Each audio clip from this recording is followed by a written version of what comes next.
Hai, Assalamualaikum semua. Saya Sabri Muhammad Ambali, seorang guru di Kelang Selangor, dan hari ini saya nak berkongsi dengan anda semua tentang satu persoalan yang hangat. Satu persoalan yang begitu kerap kali diperkatakan dalam dunia maya. Tak adalah, dia sebenarnya, tapi agak kerap juga sebenarnya isu ini diperkatakan dan juga dibincangkan dalam platform-platform media sosial, terutamanya seperti Facebook, Instagram dan sebagainya, iaitu seronoklah cikgu cuti-cuti PKP tak payah buat apa-apa. Tak payah pergi sekolah, sekolah pun tutup, murid tak payah datang sekolah, cikgu tak payah buat kerja. Tapi sebenarnya dakwaan ini tidaklah tepat. Sebenarnya walaupun memang betul sekolah tutup, memang betul murid tak payah pergi sekolah, cikgu pun tak payah pergi sekolah, tapi sebenarnya kami tetap perlu bekerja daripada rumah. Jadi hari ini saya nak share lah apa yang kami perlu buat daripada rumah. Bukan semata-mata duduk di rumah, masak apa tak jadi lepas tu post dekat Facebook. Ada juga yang buat, tapi bukan saya. Okey. Baik, yang pertama sekali apa yang kami buat daripada rumah, saya pecahkan kepada tiga lah. Okey, yang pertama sekali dalam aspek pengajaran dan juga pembelajaran. Walaupun sekolah tak buka, walaupun cuti PKP, pembelajaran dan juga pengajaran dan juga pembelajaran tetap perlu berjalan seperti biasa.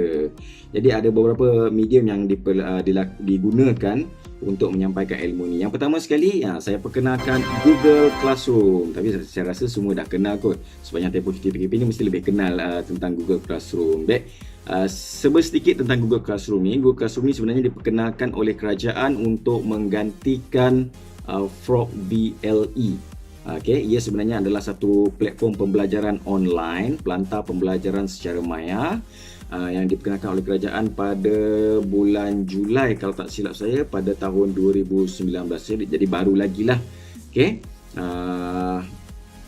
Apa yang menariknya dalam Google Classroom ni ialah ada banyak medium-medium penyampaian yang berbentuk interaktif. Ada permainan video, ada kuis, ada animasi-animasi yang cukup menarik yang telah tersedia templatenya, hanya perlu dimasukkan maklumat dan juga ilmu-ilmu yang ingin disampaikan daripada cikgu kepada anak murid. Jadi murid-murid akan bermain sambil belajar. Jadi dia akan seronok lah. Kita beralih pula kepada media pengajaran dan pembelajaran yang seterusnya, iaitu WhatsApp Group. WhatsApp Group apa je yang boleh buat kan? Okey, sebenarnya WhatsApp Group ni adalah pengganti kepada whiteboard yang ada dekat sekolah. Biasanya apa yang kami lakukan, guru-guru lakukan ialah kita akan bagi lembaran kerja, kita akan bagi nota latihan untuk disalin oleh murid-murid ni ke dalam buku-buku latihan. Penting sebenarnya murid-murid ini menulis, bukan setakat membaca semata-mata, kerana untuk mempersiapkan mereka bagi menghadapi peperiksaan yang akan datang seperti UPSR, PT3, SPM di universiti dan sebagainya, kerana semua kebanyakan ini perlukan mereka untuk menulis.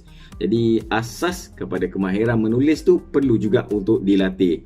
Jadi di situlah gunanya platform WhatsApp yang lebih mesra pengguna ini. Okey, selain daripada WhatsApp, ada juga yang rakan-rakan guru yang melakukan live class.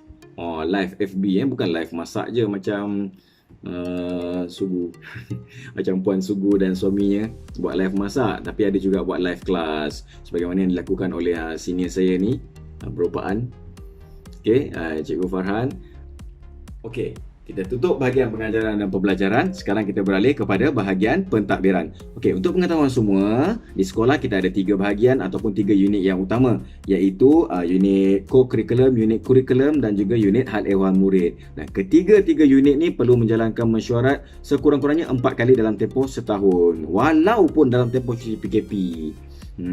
Tapi bukanlah mesyuarat di sekolah, cukuplah mesyuarat secara online. Tetap perlu menjalankan mesyuarat meskipun dalam tempoh cuti PKP. Selesai tugas-tugas pentadbiran, guru-guru dan juga kaki tangan awam sebenarnya, walaupun pejabat-pejabat tidak dibuka, walaupun sekolah semua tak dibuka, guru-guru tetap juga perlu menjalankan ataupun memenuhi keperluan 5 hari berkursus dalam tempoh setahun. Kalau dekat sekolah kami panggil ladap. iaitu latihan dalam perkhidmatan. Bila dah cuti-cuti macam ni tak bolehlah nak pergi kursus kan. Tak adalah orang nak buat kursus sebab kekangan PKP ni. Jadi keperluan 5 hari ni macam mana kami penuhi? Kami ada 2 cara utama. Yang pertama sekali kami lakukan secara online di dalam e-pembelajaran sektor awam ataupun lebih dikenali sebagai EPSA, EPSA, e-pembelajaran sektor awam. Selain daripada tu, juga pembelajaran buku. Dah cuti-cuti pun nak kena kursus juga? Ya. Kerana apa? Kerana kerajaan nak memastikan setiap kaki tangan kerajaan ini sentiasa meningkatkan profesionalisme dan juga kompetensi pengetahuan mereka secara berterusan tanpa mengira apa jua keadaan yang berlaku. Termasuklah seperti keadaan sekarang, keadaan virus COVID-19 sedang melanda negara ini.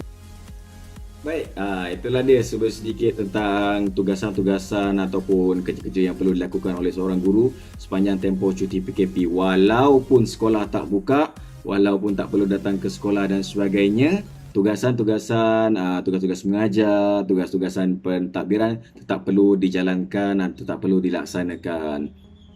Dan harapan saya berharap sangat ibu bapa dan juga penjaga, termasuklah abang kakak dan sebagainya, untuk sama-sama bantu pantaulah pembelajaran anak-anak supaya mereka tidak ketinggalan dan juga tidak mengabaikan pelajaran walaupun dalam tempoh cuti PKP ni. Dan sama-samalah kita berdoa supaya virus COVID-19 ini segera diangkat Allah daripada muka bumi kita dan kita semua, anak-anak murid semua, dapat kembali ke sekolah dan dapat belajar seperti sedia kala. Jadi sekian saja. Assalamualaikum warahmatullahi wabarakatuh. Bye bye.